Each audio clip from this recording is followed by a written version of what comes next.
तुम्ही कधी 20 रुपयात उपचार घेतला आहे का? नाही तर चला मी तुम्हाला दाखवतो कोल्हापुरातलं असं एक ठिकाण. आजच्या महागड्या उपचारांच्या काळात आजही माणुसकीवर विश्वास ठेवणारा दवाखाना कोल्हापूरमध्ये अजूनही चालू आहे.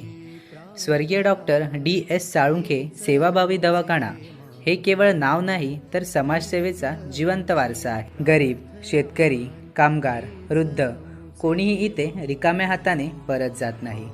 स्वर्गीय डॉक्टर साळुंखे यांची सेवेची शिकवण आजही या दवाखान्यातून दररोज जिवंत राहते. हा दवाखाना म्हणजे फक्त उपचार केंद्र नाही तर विश्वास, करुणा आणि मानवतेचे एक सुंदर प्रतीक आहे. कोल्हापूरची ही माणुसकी आपल्या सगळ्यांनी जपायला पाहिजे. सध्या हा सेवाभावी दवाखाना श्री अतुल साळुंखे, श्री रमेश पोवार, श्री गजानन संगपाळ यांच्या विशेष सहकार्यातून यांच्या या समाजसेवी भावना आणि त्यातून घडणाऱ्या कृत्याला आमचा सलाम.